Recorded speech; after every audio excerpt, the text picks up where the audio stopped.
வணக்கம். இது வசந்தம் தொலைக்காட்சியின் இன்றைய மதிய நேர பிரதான செய்திகளோடு இணைந்து கொள்ளும் நான் துரையப்பா வினோத் கண்ணன். இன்றைய விரிவான செய்திகளை பார்க்க முன்னர் தலைப்பு செய்திகளை முதலில் பார்க்கலாம். பாராலிம்பிக் ஈட்டியெறிதல் போட்டியில் இலங்கையின் தினேஷ் உலக சாதனை. இலங்கை தாயை தங்கத்தால் அலங்கரித்த தினேஷிற்கு ஜனாதிபதி வாழ்த்து. துறைமுகத்தில் தடுத்து வைக்கப்பட்டுள்ள சீனியையும் சட்டவிரோதமாக களஞ்சியப்படுத்தப்பட்டுள்ள சீனியையும் மீட்கும் நடவடிக்கை ஆரம்பம். கொரோனா கொத்தணியில் நேற்று 4612 பேர் இணைப்பு. மரணப்பட்டியல் மேலும் 192 அதிகரிப்பு. நாட்டை மூடுவது பொருளாதாரத்தில் சேதத்தை ஏற்படுத்தும், ராஜாங்க அமைச்சர் கப்ரால் தெரிவிப்பு.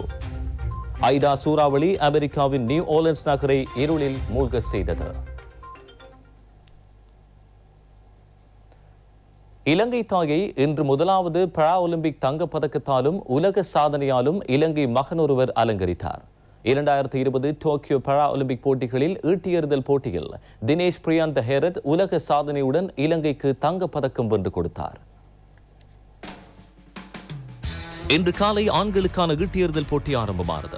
F46 பிரிவின் கீழ் ஈட்டியெறிதல் போட்டிக்காக இலங்கை பாரா ஒலிம்பிக்கின் குழுவின் தலைவரான தினேஷ் பிரியாந்த ஹேரத் கலந்து கொண்டார். அதன் போது அவர் தனது முதலாவது சந்தர்ப்பத்தில் 62.58 மீட்டர் தூரத்திற்கு ஈட்டி எறிந்தார். இரண்டாவது சந்தர்ப்பத்தில் அவர் 62.19 மீட்டர் தூரத்திற்கு எறிந்தார். பின்னர் மூன்றாவது வாய்ப்பில் 67.79 மீட்டர் தூரத்திற்கு ஈட்டி எறிந்து திறமையை வெளிக்காட்டிய தினேஷ் F46 பிரிவில் ஆண்கள் பிரிவுக்கான ஈட்டியெறிதல் போட்டியில் புதிய உலக சாதனையை படைத்தார்.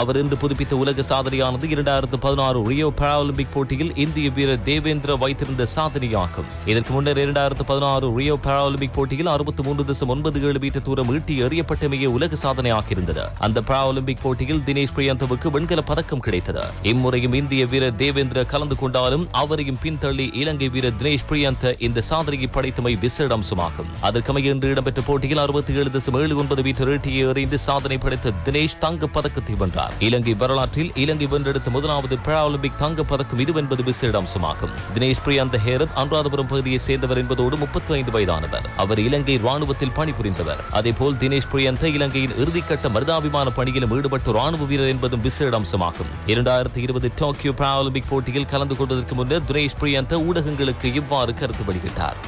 මම මේනකොට ලෝකෙම ජාගෙන තිබෙනවා. මම එකම බලාපොරොත්තු මෙවර පැරාලිම්පික් තරඟාවේදී තරම් පදක්කම ලංකාවට රැගෙන එන්න. இதேவேளை தினேஷ் பிரியந்த ஹேரத்திற்கு ஜனாதிபதி கோட்டாபய ராஜபக்ஷ தனது வாழ்த்துக்களை தெரிவித்துள்ளார். ஒருமுறை தாய் நாட்டை கொடூர தீவிரவாதத்திலிருந்து மீட்டெடுக்கும் செயற்பாட்டில் ஈடுபட்டவர் தற்போது இலங்கையின் நாமத்தை சர்வதேச விளையாட்டு வரலாற்றில் தங்க எழுத்துக்களால் பொறிப்பதற்கு அபரிமிதமான அர்ப்பணிப்பையும் செய்துள்ளார். எனவே உங்களுக்கு இலங்கை வாழ் மக்கள் சார்பில் நன்றி தெரிவிப்பதாக ஜனாதிபதி கோட்டாபய ராஜபக்ஷ தனது வாழ்த்து செய்தியில் குறிப்பிட்டுள்ளார். இதேவேளை இலங்கைக்கு முதலாவது பாராலிம்பிக் தங்கப் பதக்கத்தை வென்றெடுத்தமை தொடர்பில் விளையாட்டுத்துறை அமைச்சரும் தனது பேஸ்புக் கணக்கில் 11 தினேஷ் பிரியந்தவுக்கு வாழ்த்து தெரிவித்துள்ளார். இதேவேளை தினேஷ் பிரியந்த ஹேரத்துக்கு ராணுவ தளபதி ஜெனரல் ஷவேந்திர சில்வாவும் தனது வாழ்த்துக்களை தெரிவித்தார். நாட்டுக்கு கௌரவத்தையும் கீர்த்தியையும் பெற்றுக் கொடுக்க இந்த விசேட வெற்றி காரணமாக அமைந்ததாக ராணுவ தளபதி சுட்டிக்காட்டியுள்ளார்.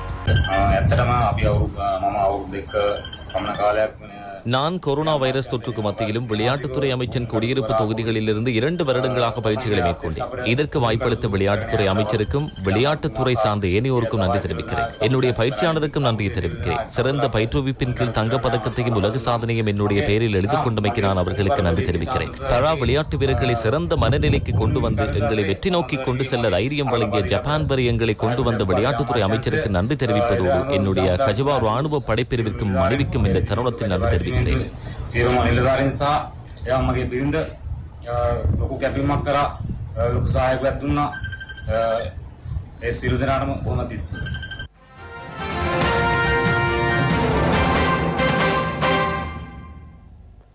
நேற்றைய தினம் நாட்டில் 4612 கொரோனா தொற்றாளர்கள் அடையாளம் காணப்பட்டனர். அதேபோல் 192 கொரோனா மரணங்களையும் சுகாதார சபைகள் பணிப்பாளர் நாயகம் உறுதிப்படுத்தினார். அதற்கமைய இலங்கையில் பதிவாகியுள்ள மொத்த கொரோனா தொற்றாளர்களின் எண்ணிக்கை 4,26,169 அதிகரித்துள்ளது. 59,796 பேர் வைத்தியசாலைகளிலும் சிகிச்சை மத்திய நிலையங்களிலும் சிகிச்சை பெற்று வருகின்றனர். 3,57,598 பேர் குணமடைந்து வெளியேறியுள்ளனர். நேற்று முன்தினம் 192 கொரோனா மரணங்கள் பதிவானதை நேற்றைய தினம் சுகாதார சேவைகள் பணிப்பாளர் நாயகம் உறுதிப்படுத்தினார். இதில் 109 ஆண்களும் 83 பெண்களும் உள்ளடங்குகின்றனர். இவர்களுள் 60 வயதிற்கு மேற்பட்ட 156 பேர் அடங்குகின்றனர். 30 முதல் 59 வயதிற்கு இடைப்பட்ட 36 பேரும் மரணித்தவர்களில் உள்ளனர். இதேவேளை கொரோனா நோயாளர்களுக்கு வீடுகளுக்கு சென்று ஆயுர்வேத முறையில் வைத்தியம் செய்யும் நடவடிக்கை வெற்றிகரமாக முன்னெடுக்கப்படுகின்றது. தொற்றாளர்களை வீடுகளிலேயே வைத்து சிகிச்சை அளிக்கும் அரசாங்கத்தின் வேலை திட்டத்திற்கமைய மேல் மாகாணத்தில் ஆயுர்வேத திணைக்களத்தின் கீழ் உள்ள 265 வைத்தியர்களின் கண்காணிப்பின் கீழ் நோயாளர்கள் பராமரிக்கப்படுகின்றனர். அதேபோல் தனிமைப்படுத்தப்பட்டுள்ள குடும்பங்களுக்கு மருந்து உள்ளிட்ட சிகிச்சைகளை வழங்குவதற்கு சமூக சுகாதார வைத்திய அதிகாரிகளின் உதவியும் கிடைக்கப்பெற்றுள்ளது. இதேபோல COVID-19 நோய் எதிர்ப்பு சக்தியை அதிகரிக்கும் வேலை திட்டத்தின் கீழ் நாடு முழுவதும் தடுப்பூசி ஏற்றும் நடவடிக்கை வெற்றிகரமாக முன்னெடுக்கப்படுகின்றது. ஆஸ்ட்ராசெனேகா, கோவிஷீல்ட், சைனோஃபார்ம், ஸ்புட்னிக், ஃபைசர் மற்றும் மாடர்னா ஆகிய தடுப்பூசிகள் செலுத்தப்படுகின்றன. இவற்றில் ஒரு டோஸ் தடுப்பூசி எனும் செலுத்திக் கொண்டவர்களின் எண்ணிக்கை 1,23,09,254 ஆகும். 2 டோஸ் தடுப்பூசிகளையும் செலுத்திக் கொண்டவர்களின் எண்ணிக்கை 70,42,418 ஆகும்.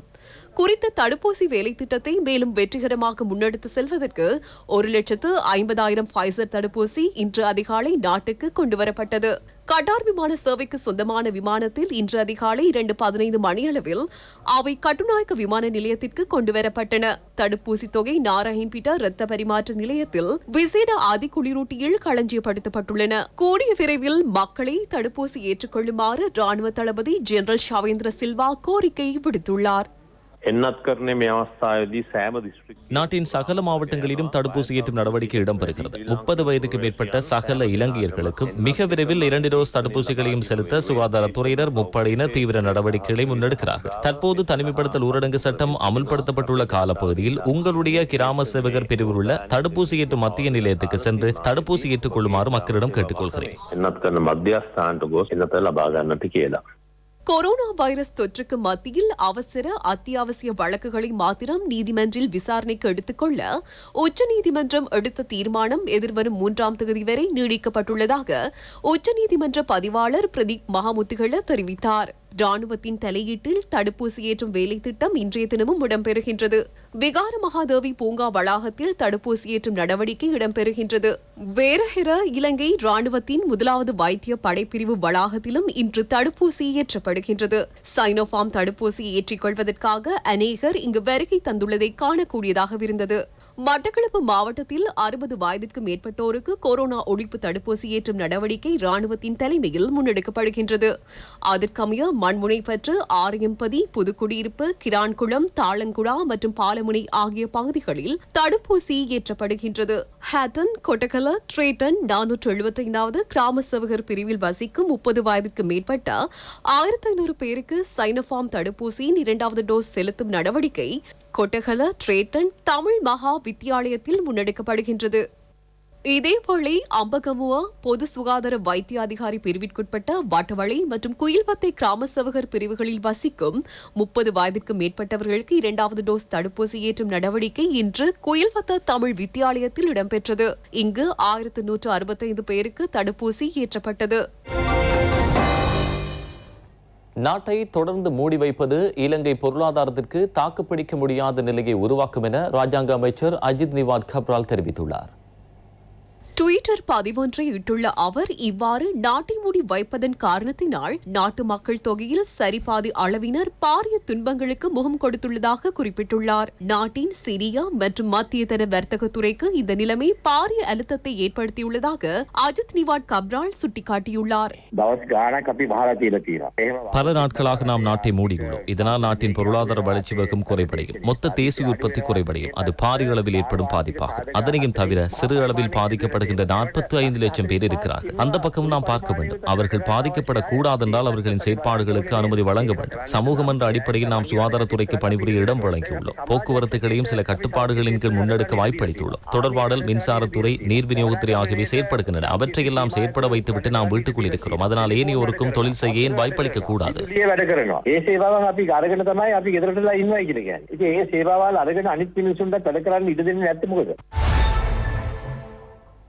சீனி தொகை பதுக்கி வைக்கப்பட்டிருப்பதால் சந்தையில் சீனியின் விலை அதிகரிப்பு மற்றும் தட்டுப்பாடு ஏற்பட்டுள்ளதாக பொருளாதார வல்லுநர்கள் தெரிவிக்கின்றனர்.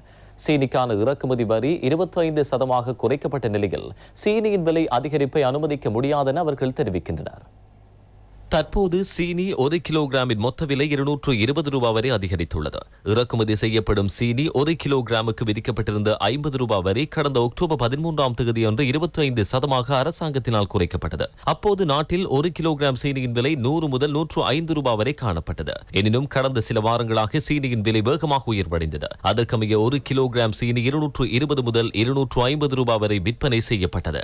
அண்மையில் வெளியிடப்பட்ட வர்த்தமானி அறிவித்தலின் பிரகாரம் சீனி இறக்குமதியாளர்கள் தமது களஞ்சிய சாலையை பாவனையாளர் அலுவல்கள் அதிகார சபையில் பதிய வேண்டியது கட்டாயமாக்கப்பட்டது. எனினும் அவ்வாறு பதியாமல் சில இறக்குமதியாளர்கள் சீனியை பதுக்கி வைப்பதனால் சந்தையில் சீனியின் விலை உச்சமடைந்திருப்பதை காண முடிவதாக பொருளாதார வல்லுநர்கள் சுட்டிக்காட்டுகின்றனர். இவ்வாறான பின்புலத்தில் நேற்றைய தினம் 500 மெட்ரிக் டன்னுக்கும் அதிகமான சீனி தொகையை பாவனையாளர் அலுவல்கள் அதிகார சபை கண்டுபிடித்தது. பின்னர் குறித்த களஞ்சிய சாலையும் சீல் வைக்கப்பட்டது.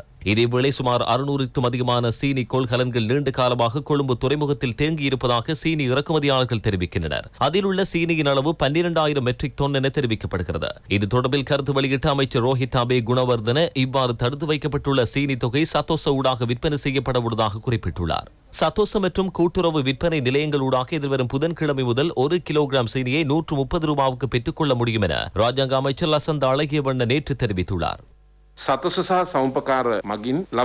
சத்தோச மற்றும் கூட்டுறவு சங்க கடைகளூடாக எதிர்வரும் புதன்கிழமை முதல் சிவப்பு சீனி 1 கிலோவை 130 ரூபாவுக்கு பெற்றுக் கொடுப்பதற்கு தேவையான நடவடிக்கைகள் எடுக்கப்பட்டிருக்கின்றன. பதிவு செய்யப்படாத சீனி களஞ்சியப்படுத்தப்பட்டிருக்கும் களஞ்சிய சாலைகள் தொடர்பில் சுற்றி வளைப்பு நடவடிக்கைகளை மேற்கொள்ள பாவனையாளர் அதிகார சபை நடவடிக்கை எடுத்திருக்கிறது. இவ்வாறான களஞ்சிய சாலை இருப்பின் 1977 தொலைபேசி இலக்கத்துக்கு தொடர்பை ஏற்படுத்தி அறிவிக்கவும். முத்திரையிடப்படும் சீனி களஞ்சிய சாலை உரிமையாளர்களுக்கு எதிராக அடுத்த வாரம் நீதிமன்றம் ஊடாக நிதி ரீதியிலான தண்டப்பணமோ அல்லது 6 மாதத்திற்கு குறையாத சிறை தண்டனையை வழங்குமாறு நாம் நீதிமன்றிடம் கோரிக்கை விடுத்துள்ளோம். இவ்வாறான குற்றத்திற்கான தண்டப்பணத்தை 1 லட்சம் ரூபாய் வரை அதிகரிக்க வர்த்தமானி வெளியிடப்பட்டுள்ளது. அதேபோல் நிறுவனங்களுக்கு இந்த தண்டப்பணம் 5 லட்சத்திலிருந்து தற்போது 50 லட்சம் வரை அதிகரிக்கப்பட உள்ளது. பாராளுமன்றம் கூட்டப்படும் முதல் சந்தர்ப்பத்தில் இது தொடர்பிலான சட்டமூலத்தை நிறைவேற்ற நடவடிக்கை எடுப்போம். අවශ්‍ය ක්‍රියාමාර්ග මේ වන විට ගෙන තිබෙනවා කියන එක විශේෂයෙන්ම සඳහන් කරන්න ඕනේ.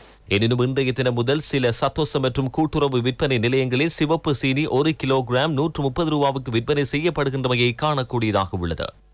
இதேவேளை கரும்பின் புதிய தெரிவுபட்ட வகைகளை அறிமுகப்படுத்துவதனூடாக சீனி உற்பத்தியை அதிகரிக்கும் புதிய வேலை திட்டங்கள் ஆரம்பிக்கப்பட்டுள்ளதாக லங்கா சீனி நிறுவனம் தெரிவித்துள்ளது.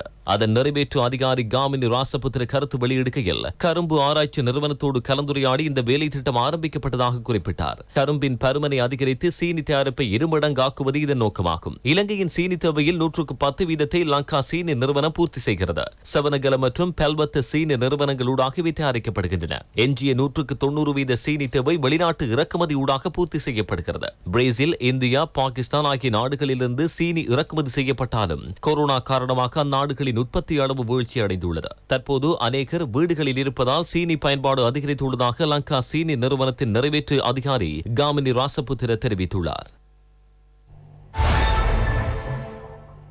பாவனையாளர் அலுவல்கள் அதிகார சபையில் பதியப்படாமல் சேமித்து வைக்கப்பட்டுள்ள நெட் தொகையை தேடி தொடர்ந்தும் சுற்றி வளைப்பு முன்னெடுக்கப்படுகிறது. நெட் தொகையை பதுக்கி வைத்துவிட்டு அரிசி விலையை அதிகரிப்பதற்கு மேற்கொள்ளும் சிலரின் முயற்சியை தோல்வியடைய செய்யும் நோக்கில் கடந்த சில தினங்களுக்கு முன்னர் இந்த நடவடிக்கை ஆரம்பிக்கப்பட்டது.